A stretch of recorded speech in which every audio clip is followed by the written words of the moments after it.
Bismillahirrahmanirrahim. Assalamualaikum warahmatullahi wabarakatuh.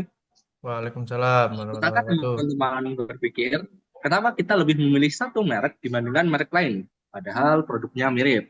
Nah, misalnya, kenapa banyak dari kita lebih memilih Indomie daripada mie instan merek lain, padahal fungsinya sama. Jawabannya bukan soal rasa, tapi soal bagaimana merek itu dipasarkan. Nah, inilah yang akan kita bahas pada kesempatan kita kali ini. Assalamualaikum warahmatullahi wabarakatuh. Selamat malam teman-teman. Perkenalkan nama saya Novalio Fazizan Adlu Tobir. Pada sesi ini, saya akan membuka presentasi kelompok kami yang membahas manajemen pemasaran dalam industri modern.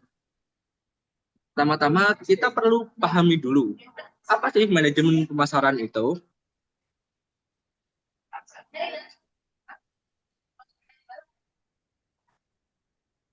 Menurut ahli pemasaran ternama Kotler dan Hiller, pada tahun 2016, manajemen pemasaran adalah seni dan ilmu dalam memilih pasar sasaran dan membangun hubungan yang menguntungkan dengan mereka. Nah, artinya perusahaan tidak cukup hanya menjual produk, mereka harus mengerti siapa konsumennya, apa kebutuhannya, dan bagaimana cara memberikan nilai lebih dibanding pesaing.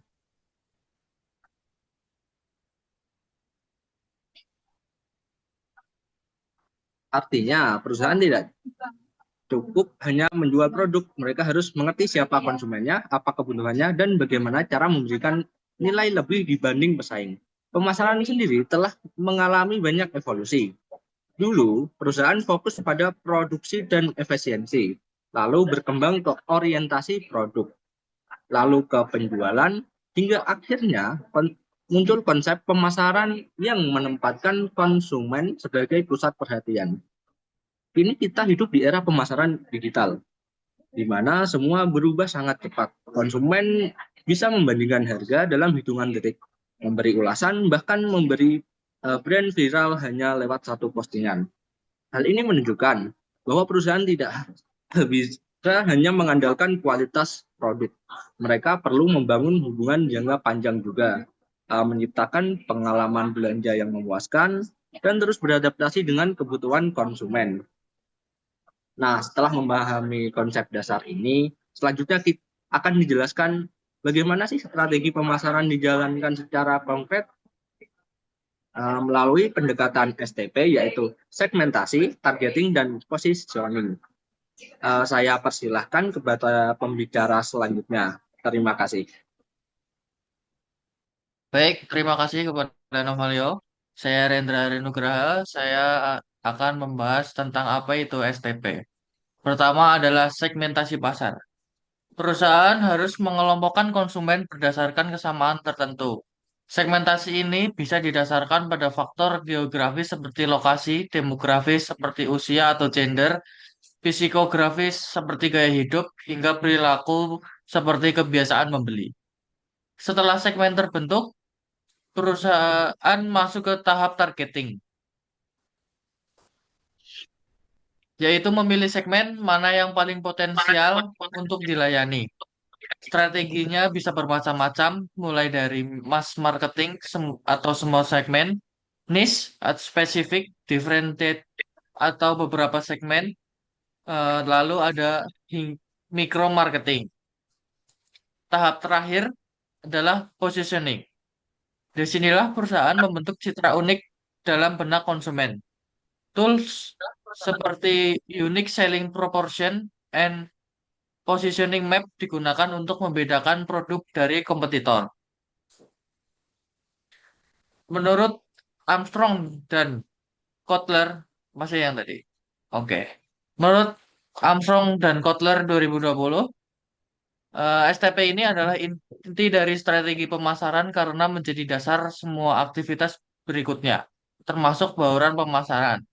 Setelah mengetahui strategi STP, kita akan lanjutkan ke pembahasan tentang marketing mix atau buaran pemasaran yang akan disampaikan oleh rekan saya berikutnya.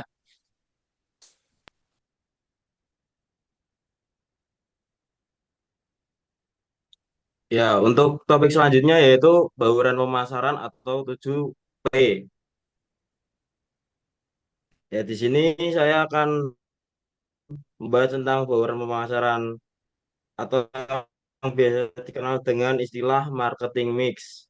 Bauran pemasaran awalnya dikenal dengan konsep 4P, yaitu produk atau jasa yang ditawarkan.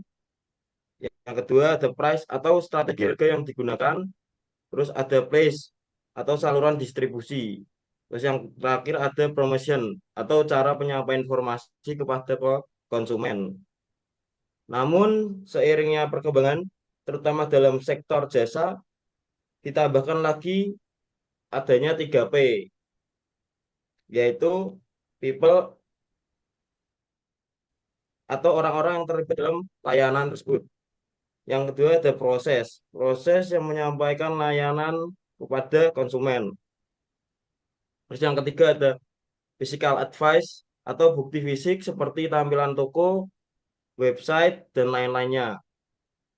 Terus untuk contohnya, biasanya kita lihat pada Starbucks, terus yang bukan hanya menjual kopi, tapi juga menghadirkan pengalaman yang nyaman dengan konsisten.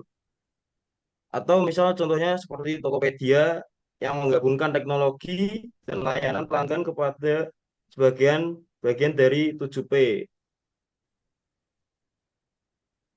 Selanjutnya untuk bauran pemasaran ini sangat penting dikarenakan menjadi strategi operasional dalam menjalankan STP yang sudah dijelaskan sebelumnya.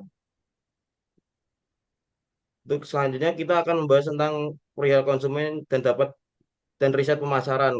Mungkin dari teman saya bisa melanjutkan untuk topik selanjutnya. Dipersilakan. Oke, kita lanjut di pada perilaku konsumen dan riset pemasaran. Terima kasih. Sebelumnya saya Sevan Nizam. Di sini saya akan membahas tentang perilaku konsumen dan riset pemasaran. Dua hal yang sangat penting agar strategi pemasaran berjalan efektif. Perilaku konsumen dipengaruhi oleh empat faktor utama, yaitu satu, budaya, dua, sosial, tiga, pribadi, dan empat, psikologis. Misalnya, budaya biasanya mempengaruhi preferensi makanan. Faktor sosial seperti teman bisa memengaruhi keputusan beli dan faktor pribadi seperti pendapatan juga berperan besar. Proses keputusan pembelian pun tidak terjadi begitu saja gitu. Ada tahapan. Yang pertama ada pengenalan masalah, kedua pencarian informasi, tiga evaluasi alternatif, empat keputusan pembelian, lima evaluasi pasca pembelian. Agar perusahaan memahami proses ini butuh riset pemasaran. Riset ini bersifat kuantitatif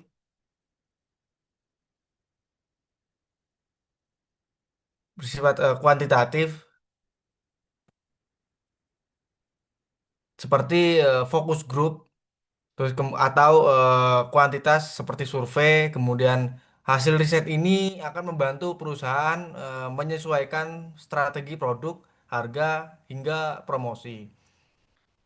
Menurut Salomon, di pada 2018 menyatakan bahwa memahami konsumen bukan hanya soal data, tapi juga empati terhadap apa yang mereka rasakan dan butuhkan. Sekarang, mari kita lihat bagaimana teknologi digital mengubah cara kita berinteraksi dengan konsumen. Nah, selanjutnya saya serahkan kepada pembicara terakhir. Baik, sebelumnya terima kasih. Perkenalkan saya Eliza dan saya akan menjelaskan bagian terakhir sekaligus akan menutup presentasi ini dengan membahas pemasaran digital dan beberapa studi kasus. Nah, perkembangan teknologi telah melahirkan banyak saluran pemasaran baru. Misalnya itu ada SEO dan SEM, di mana berfungsi sebagai optimasi mesin penjaring. Yang kedua juga ada media sosial yang berfungsi sebagai membangun komunitas dan awareness. Yang ketiga ada content marketing yang berfungsi sebagai membagikan informasi yang relevan dan menarik. Dan yang terakhir adalah data driven marketing, di mana berfungsi sebagai strategi berdasarkan analisis data pengguna. Nah, contoh nyatanya yaitu pada platform Shopee ataupun platform pembelian online itu menggunakan teknik gamifikasi Shopee Tanam dan Flash Sale yang berfungsi untuk menarik pengguna. Lalu contoh kedua ada Netflix yang menerapkan kecerdasan buatan untuk mempersonalisasi konten setiap penggunanya. Nah, hal ini bertujuan untuk meningkatkan engagement secara signifikan. Nah, namun di era digital juga menghadirkan tantangan. Beberapanya adalah isu privasi data, algoritma yang berubah cepat, dan retensi pelanggan yang semakin sulit. Karena itu, penting bagi perusahaan untuk terus beradaptasi dan mengutamakan konsumen. Sebagai penutup, kami simpulkan bahwa pemasaran bukan hanya soal menjual, tapi membangun hubungan dan menciptakan nilai yang berkelanjutan. STP dan 7P tetap relevan, namun harus dipadukan dengan pendekatan digital yang tepat. Sekian dari kelompok kami, terima kasih atas perhatian teman-teman, kami siap menerima pertanyaan.